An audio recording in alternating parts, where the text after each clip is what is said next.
The guy that hit snooze is a guy that's telling himself that lying in bed, probably curled up in a fetal position, is more important than getting up and attacking the day. This is the same guy that is going to start his fitness routine next Monday or next month. It's the same guy that's going to start a business when the time is right, when everything is perfect.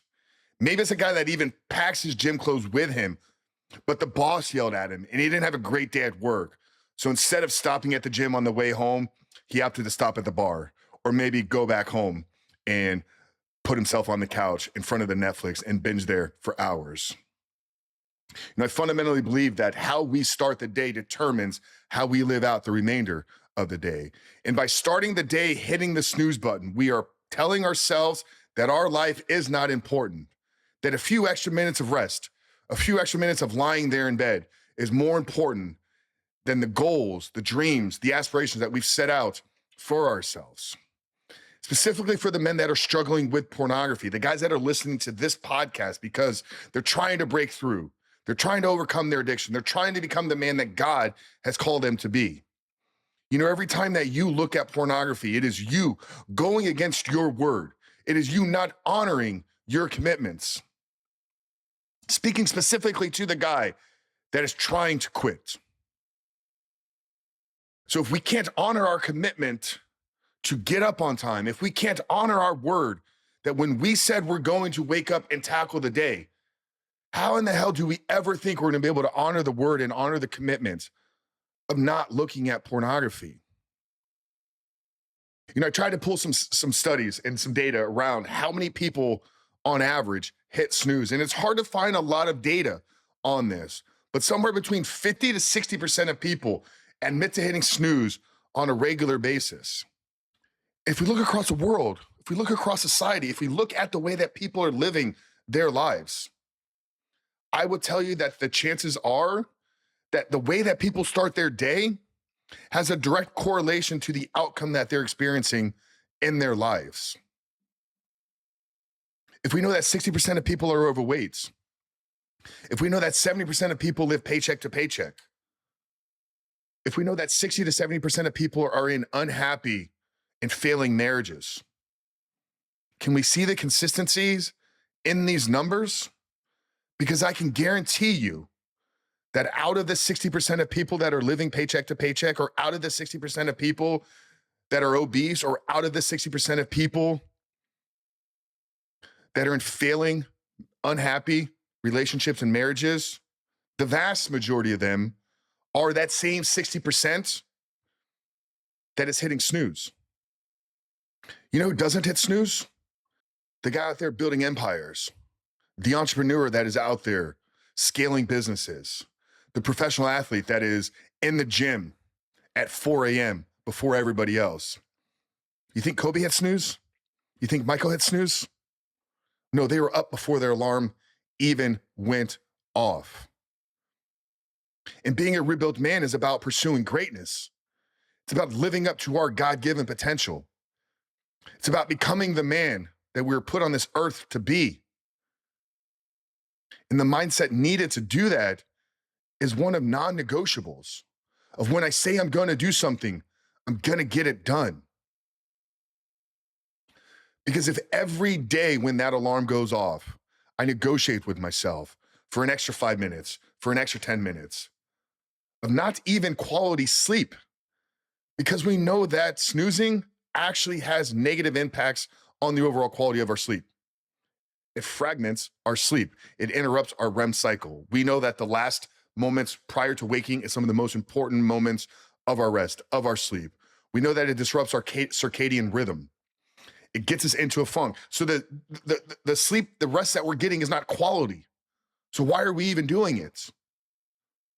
Because we're lazy. Because we're uncommitted. Because we lack discipline. We lack true commitment. And we don't honor our word. So if every single day we can negotiate first thing in the morning, then when it comes lunchtime and we're presented with the healthy option, or you know what, Bob ordered pizza for the office, it's a whole lot easier to negotiate and get that pizza. And on the way home, because God, lunch didn't really settle in our stomach the way that we wanted it to. So we're not really feeling 100% up for today's workout. So we'll negotiate and say, hey, you know what? I'll go tomorrow instead. And we drive home, and then we find ourselves on the couch, maybe binging Netflix, maybe binging the sports tube. And then it comes down to dinner time. And you know what? I negotiated at lunch. I skipped my workout. Let me get an extra plate of dinner tonight. Let me have the ice cream. Let me have the cookies. Let me have the desserts. So we've developed a pattern of negotiating in every single area, every single outcome of our life. We've lost control. But if we could take back control, if every day when the alarm clock went off, we got up, we tackled the day, do you think in time you would begin to honor more of your commitments? I believe so. Now, there's one tactic that we teach here with the men at Rebuild Recovery that can actually help in doing this, because I think a lot of times when we've been living this out for a very long time, some of this behavior happens almost unconsciously. We find ourselves snoozing and not even realizing that we hit the button. The best thing that we can do to prevent ourselves from hitting the snooze button is by putting the alarm clock somewhere on the opposite side of the room. For over 5 years now, I've slept with my phone outside of my room. My phone is the alarm clock. So it forces me, A, to have it loud enough to where I could hear it, but it also forces me that every single morning when I'm using an alarm clock, which is not something that I use all the time, I have to get up, put my feet on the floor, walk out of my room to turn the alarm clock off. Then I'm faced with a decision.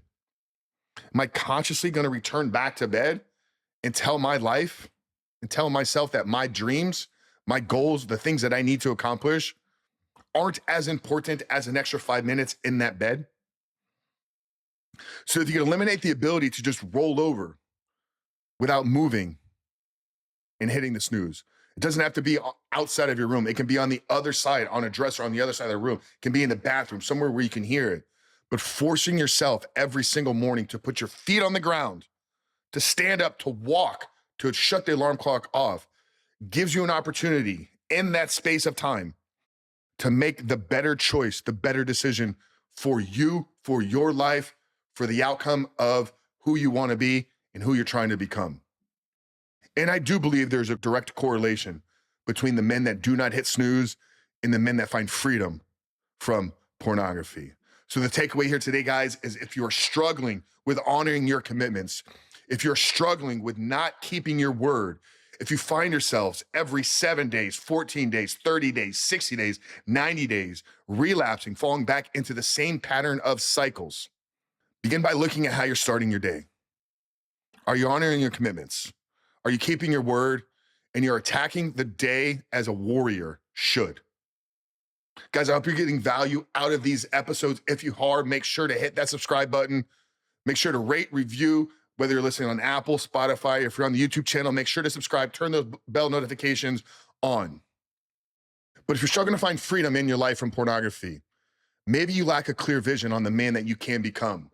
What we've done is we've created a 100% free training on the 5 steps to get clear on who you can become without pornography in your life. And I'm linking down there in the show notes below. But if you visit rebuiltrecovery.com/vision, you can get this free training on the 5 steps of designing a life free of pornography.